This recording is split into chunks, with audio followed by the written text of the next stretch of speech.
తాజా అంశాన్ని చూస్తున్నాం. ఓబుళాపురం మైనింగ్ కేసులో సిబిఐ కోర్టు తీర్పు వెలువరించింది. ఇద్దరిని దోషులుగా CBI court తేల్చింది. Sabitha Indra Reddy, కృపానందంను నిర్దోషులుగా court తేల్చింది.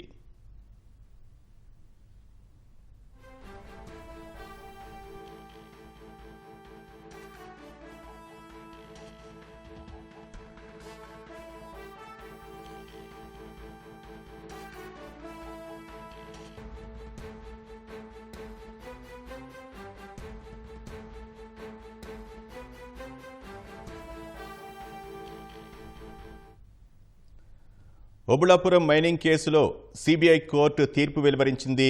గాలి జనార్దన్ రెడ్డిని సిబిఐ కోర్టు దోషిగా తేల్చింది. ఇద్దరిని దోషిగా తేల్చిన నాంపల్లి సిబిఐ కోర్టు సబితా ఇంద్రారెడ్డి, కృపానందను నిర్దోషులుగా తేల్చింది.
తాజా అంశాన్ని చూస్తున్నాం. ఓబుళాపురం మైనింగ్ కేసులో సిబిఐ కోర్టు తీర్పు వెలువరించింది. గాలి జనార్దన్ రెడ్డిని సిబిఐ కోర్టు దోషిగా తేల్చింది. నలుగురిని దోషులుగా తేల్చిన Nampally CBI court Sabitha Indra Reddy, కృపానందంను నిర్దోషులుగా తేల్చింది.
Obulapuram mining కేసులో సిబిఐ కోర్టు తీర్పు వెలువరించింది.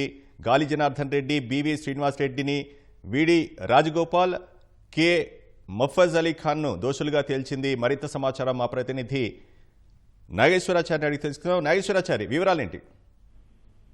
సుదీర్ఘమైన విచారణ తర్వాత ఓబుళాపురం మైనింగ్ కంపెనీ కేసులో సిబిఐ కోర్టు తీర్పు వెల్లడించింది. ఇందులో ప్రధానంగా నలుగురిని ఆ దోషులుగా ప్రకటించింది. ఇద్దరిని మాత్రం నిర్దోషులుగా ప్రకటిస్తూ సిబిఐ కోర్టు తీర్పు వెల్లడించింది.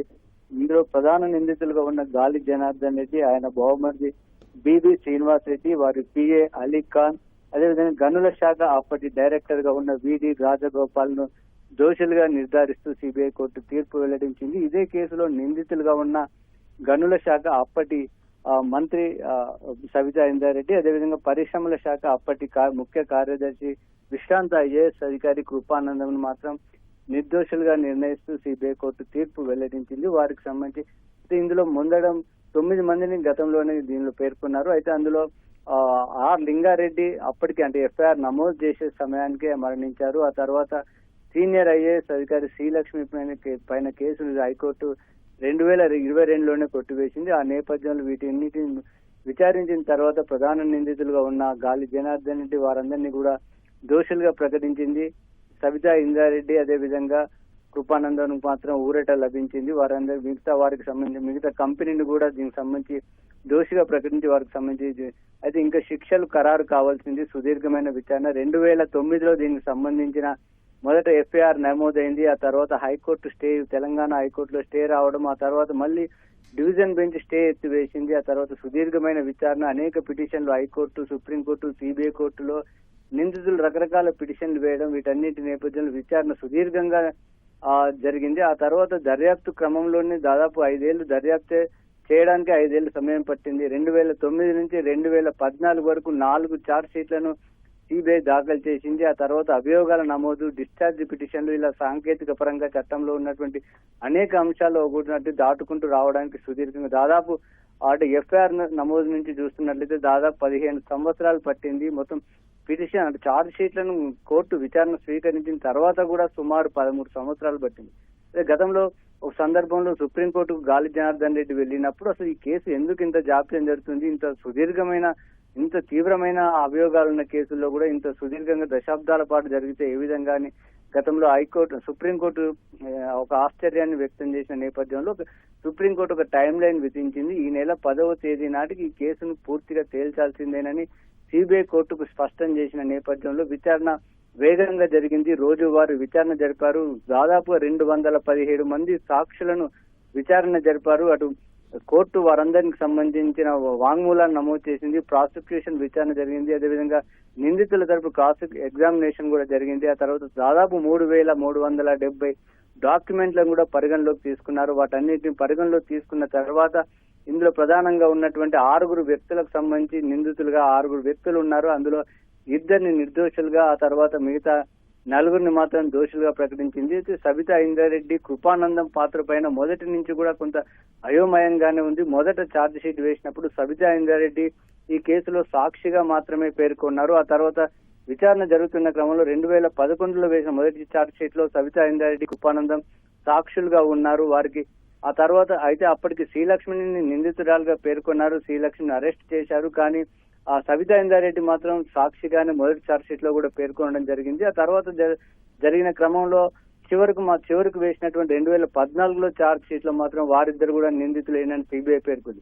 అయితే ఒకసారి సాక్షిగా పేర్కొని ఆ తర్వాత మళ్ళీ నిందితులుగా పేర్కొనడం, అదేవిధంగా ఈమెకు సవితా ఇంద్రారెడ్డికి ముందు ఉన్నటువంటి శ్రీలక్ష్మికి పైన హైకోర్టు క్లీన్ చిట్ ఇవ్వడం, ఇవన్నీ కూడా వాదనలు జరిగాయి. వాటన్నిటిని కూడా పరిగణలోకి తీసుకుంది న్యాయస్థానం. వారిద్దరిని నిర్దోషులుగా ప్రకటించింది. మిగతా 4 మాత్రం దోషులుగా ప్రకటించింది.